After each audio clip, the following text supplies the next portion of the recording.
Imagine being able to control millions of people, not with weapons, not with threats, but simply with words, images, and music. That is what happened during World War I and World War II. And the surprising part? Many of those techniques are still used today. How can a government make millions of people willing to die for a war they do not even fully understand? How can a cruel ideology seem normal to ordinary people? The answer lies in one word: propaganda. In this video, we're going to fully unpack how propaganda worked during the world wars, from the subtlest techniques to the most brutal ones. You'll see authentic propaganda posters, film clips designed to brainwash the public, and facts that will leave you astounded. Even more surprising, we'll discuss why these techniques remain relevant in today's social media era. Let's get started. The word propaganda first appeared in 1622, originating from the Catholic Church. They established a body called the Congregatio de Propaganda Fide, meaning Congregation for Propagating the Faith. So initially, propaganda was neutral. It simply meant spreading information. But in the 20th century, the word's meaning shifted to something far darker. The difference between propaganda and ordinary information is simple. Ordinary information gives you facts, so you can think for yourself. Propaganda gives you cherry-picked facts, laced with emotion and steered to make you think a certain way. And the most dangerous part, good propaganda doesn't feel like propaganda. It feels like the truth. Modern war propaganda was truly born during World War I. The United States did not join the war until 1917.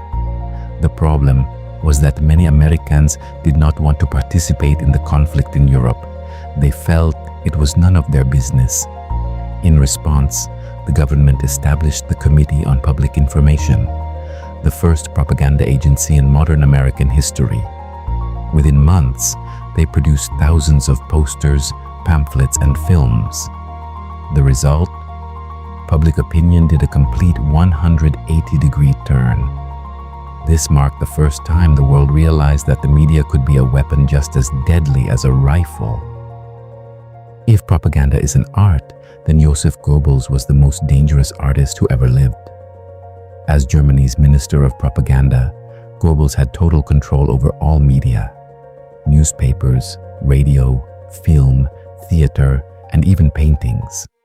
He once said, famously, "Give me the media, and I can transform any nation." He wasn't joking. One of Goebbels' key techniques, originally conceived by Hitler in Mein Kampf, is known as the big lie. The concept is audacious yet effective.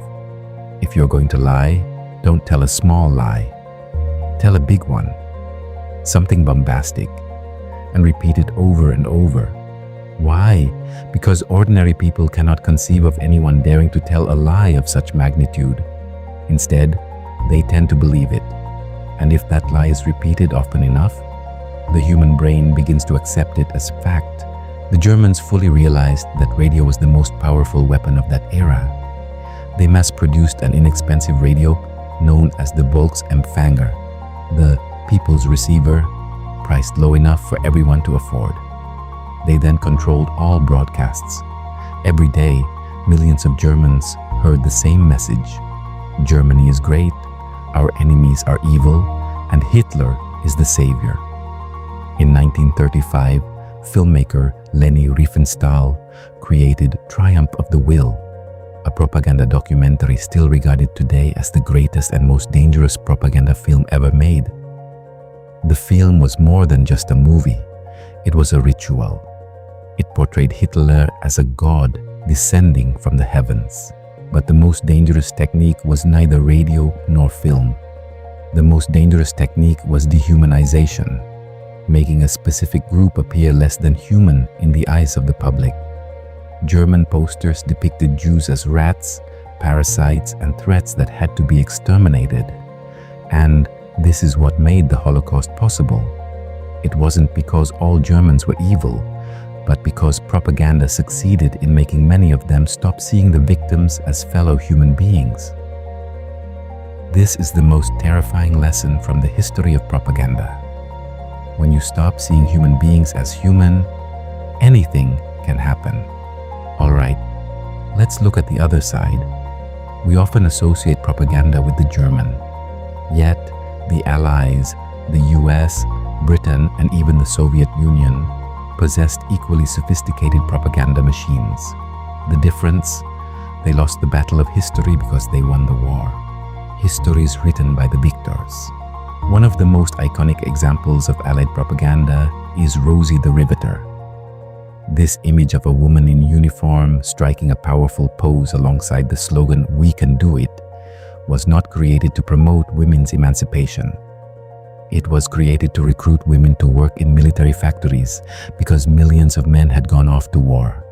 Effective propaganda, a powerful message, and it worked. Yet, interestingly, the image went on to become a symbol of feminism for decades afterward, far transcending its original purpose. America possesses a secret weapon that no other country has: Hollywood. The US government worked directly with major studios to produce films that bolstered the war effort. Frank Capra, the legendary director known for romantic films, was tasked with creating the Why We Fight documentary series, which explained to the American public why they should care about the wars in Europe and Asia. As for Walt Disney, he produced animated propaganda films. There was even a cartoon featuring Donald Duck dreaming he was a German soldier, designed to illustrate just how absurd and horrifying that ideology was. Britain has a tradition of propaganda that is older and more subtle than anyone else's. That "keep calm and carry on" poster, now a meme, it was created in 1939 to maintain public morale in the event of a bombing raid on London. Britain was also a master of black propaganda, spreading disinformation designed to look like it originated from the enemy. They even had a special unit dedicated to fabricating news stories to deceive the Germans. This is the part where we all have to be honest with ourselves. All those propaganda techniques we discussed earlier, they're still around. They've just shifted platforms, from radio to podcasts, from posters to viral infographics, from pamphlets to WhatsApp forwards. If Goebbels were alive today, he'd probably be the head of content at a social media platform. Here are 7 classic propaganda techniques used during the World Wars, and which you still encounter today. 1. Name-calling, assigning negative labels to the enemy without offering an argument. In the past, fascist, communist. Today, various labels you surely hear often. 2. Glittering generalities, using noble words that are hard to dispute. For the people, for freedom, for the truth. Who would want to oppose the truth? 3. Transfer, associating a person or idea with a respected or hated symbol. A photo with a religious figure makes someone look good instantly. A photo comparing someone to Hitler makes them look evil immediately. 4. Testimonial, using famous figures to endorse something. In the past, Hollywood movie stars. Today, influencers. 5.